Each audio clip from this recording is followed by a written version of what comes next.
सर्बानंद सोनोवाल जी, श्री ज्योतिरादित्य सिंधिया जी, श्री अश्विनी वैष्णव जी, श्री राजकुमार सिंह जी, अलग अलग राज्य सरकारों के आदरणीय मुख्यमंत्रीगण, लेफ्टिनेंट गवर्नर्स, राज्य मंत्रिमंडल के सदस्य, उद्योग जगत के साथी, अन्य महानुभाव और मेरे प्यारे भाई और बहनों, आज दुर्गाष्टमी है। पूरे देश में आज शक्ति स्वरूपा का पूजन हो रहा है, कन्या पूजन हो रहा है और शक्ति की उपासना के इस पुण्य अवसर पर देश की प्रगति की गति को भी शक्ति देने का शुभ कार्य हो रहा है।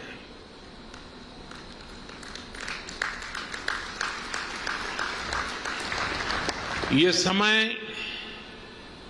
भारत की आजादी के 75 वर्ष का है, आजादी के अमृत काल का है। आत्मनिर्भर भारत के संकल्प के साथ हम अगले 25 वर्षों के भारत की बुनियाद रच रहे हैं। पीएम गति शक्ति नेशनल मास्टर प्लान भारत के इसी आत्मबल को, आत्मविश्वास को, आत्मनिर्भरता के संकल्प तक ले जाने वाला है। ये नेशनल मास्टर प्लान 21वीं सदी के भारत को गति शक्ति देगा। नेक्स्ट जनरेशन इंफ्रास्ट्रक्चर और मल्टी मॉडल कनेक्टिविटी को इस नेशनल प्लान से गति शक्ति मिलेगी।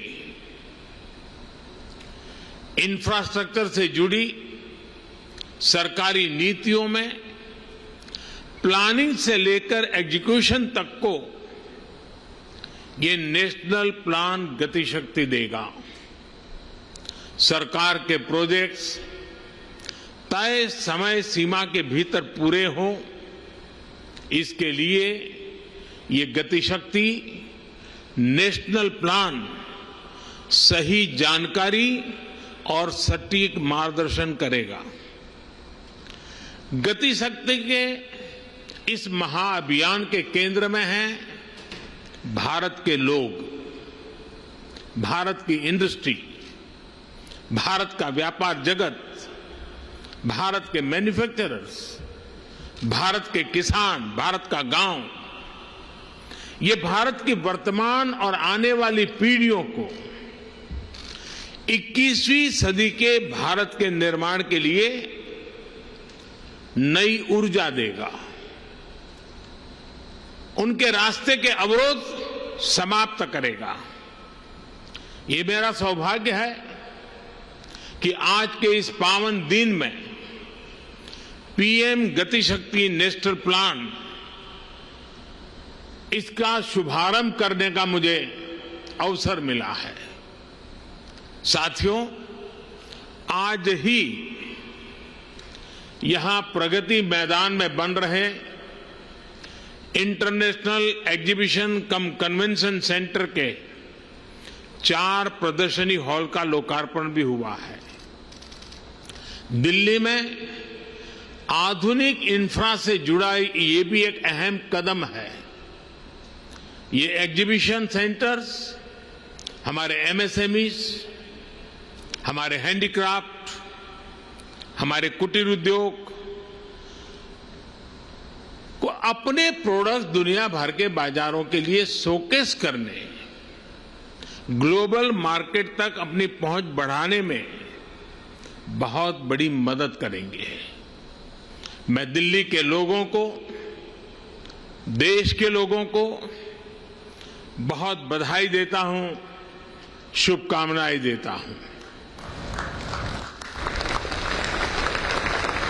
साथियों, हमारे यहां दशकों तक सरकारी व्यवस्थाओं ने जिस तरह काम किया है, उस वजह से सरकारी शब्द आते ही लोगों के मन में आता था खराब क्वालिटी, काम में बरसों की देरी, बेवजह रुकावटें, जनता के पैसे का अपमान। मैं अपमान इसलिए कह रहा हूं क्योंकि जो टैक्स के रूप में देश की जनता सरकार को देती है, उस पैसे का इस्तेमाल करते समय सरकारों में ये भावना ही नहीं होती थी कि एक भी पैसा बर्बाद नहीं होना चाहिए। हर एक को लगता है अरे यार ऐसे ही चल रहा है, चलने दो, चलता है, क्या है। देशवासी भी अभ्यस्त हो गए थे कि देश ऐसे ही चलेगा। वो परेशान होते थे, दूसरे देशों की प्रगति देख उदास होते थे और इस भावना से भर गए थे कि कुछ बदल नहीं सकता। जैसा अभी हम वीडियो में भी देख रहे थे, हर जगह नजर आता था work in progress, work in progress. लेकिन वो काम कभी पूरा होगा भी या नहीं, समय पर पूरा होगा या नहीं, ये लेकर कोई विश्वास जनता के मन में नहीं था। वर्क इन प्रोग्रेस का बोर्ड एक तरह से अविश्वास का प्रतीक बन गया था। ऐसी स्थिति में देश प्रगति कैसे करता? प्रगति भी तभी मानी जाएगी जब उसमें गति हो, गति के लिए एक अधीरता हो, गति के लिए एक सामूहिक प्रयास हो। आज 21वीं सदी का भारत सरकारी व्यवस्थाओं की उस पुरानी सोच को पीछे छोड़कर आगे बढ़ रहा है।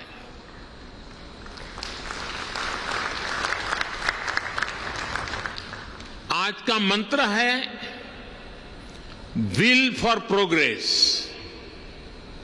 Work for progress, wealth for progress, plan for progress, preference for progress.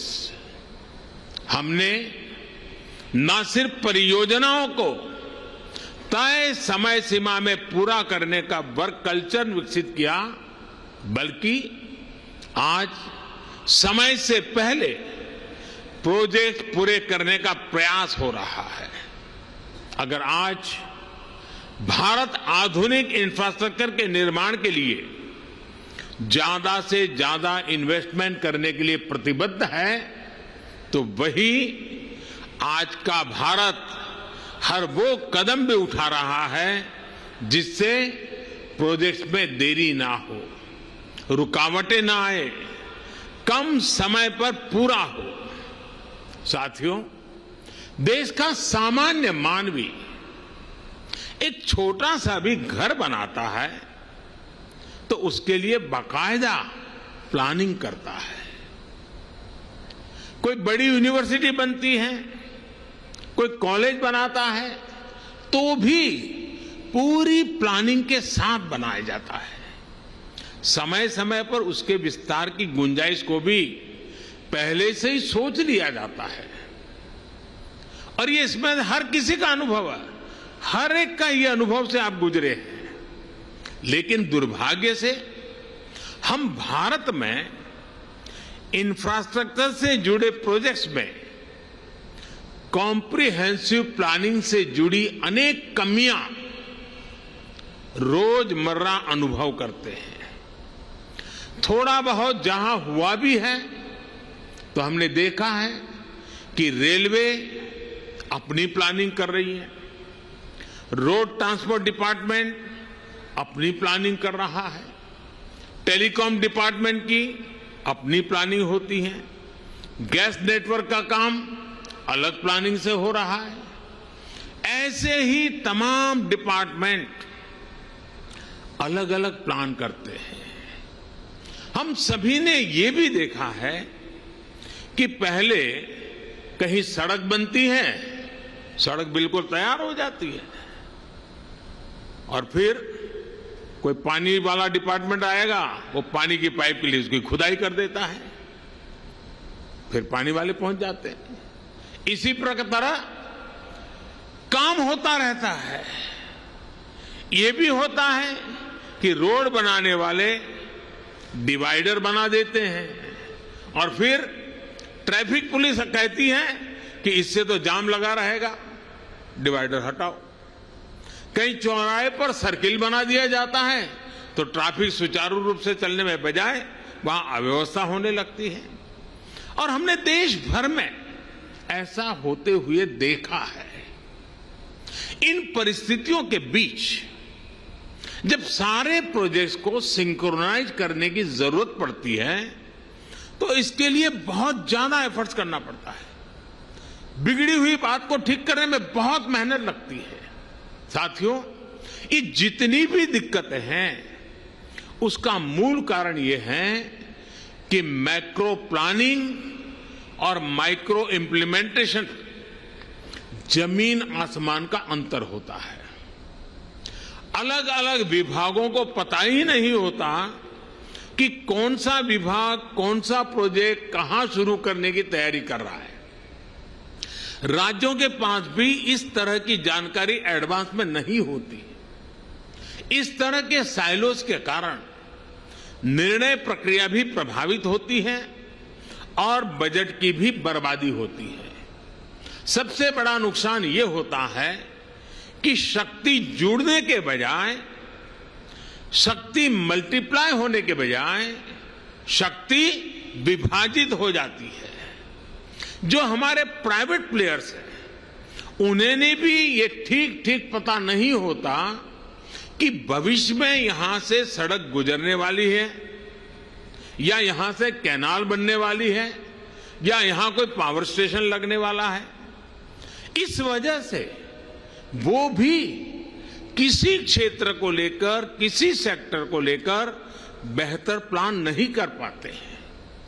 इन सारी दिक्कतों का हल पीएम गति शक्ति नेशनल प्लान इससे ही निकलेगा। जब हम मास्टर प्लान को आधार बनाकर चलेंगे तो हमारे रिसोर्सेज का भी ऑप्टिमम यूटिलाइजेशन होगा। साथियों, हमारे देश में इंफ्रास्ट्रक्चर का विषय ज्यादातर राजनीतिक दलों की प्राथमिकता से दूर रहा है। यह उनके घोषणा पत्र में भी नजर नहीं आता है। अब तो यह स्थिति आ गई है कि कुछ राजनीतिक दल देश के लिए जरूरी इंफ्रास्ट्रक्चर के निर्माण पर आलोचना करने में गर्व करते हैं, जबकि दुनिया में ये स्वीकृत बात है कि सस्टेनेबल डेवलपमेंट के लिए क्वालिटी इंफ्रास्ट्रक्चर का निर्माण एक ऐसा रास्ता है जो अनेक आर्थिक गतिविधियों को जन्म देता है, बहुत बड़े पैमाने पर रोजगार का निर्माण करता है। जैसे स्किल्ड मैन पावर के बिना हम किसी क्षेत्र में आवश्यक परिणाम नहीं प्राप्त कर सकते, वैसे ही बेहतर आधुनिक इंफ्रास्ट्रक्चर के बिना हम चौतरफा विकास नहीं कर सकते। साथियों, राजनीतिक इच्छा शक्ति की कमी के साथ ही देश के इंफ्रास्ट्रक्चर डेवलपमेंट को सबसे ज्यादा नुकसान पहुंचाया सरकारी विभागों के बीच आपसी तालमेल की कमी ने, आपसी खींचतान ने। राज्यों में भी हमने राज्य सरकारों और स्थानीय निकायों के बीच इस विषय पर तनाव होते देखा है। इस वजह से जो प्रोजेक्ट देश की इकोनॉमिक ग्रोथ को बढ़ाने में मददगार होने चाहिए थे, वही प्रोजेक्ट देश के विकास के सामने एक दीवार बन जाते हैं। समय के साथ बरसों से लटके हुए प्रोजेक्ट अपनी प्रासंगिकता, अपनी जरूरत भी खो देते हैं। मैं जब 2014 में यहां दिल्ली एक नई जिम्मेवारी के साथ आया तो भी ऐसा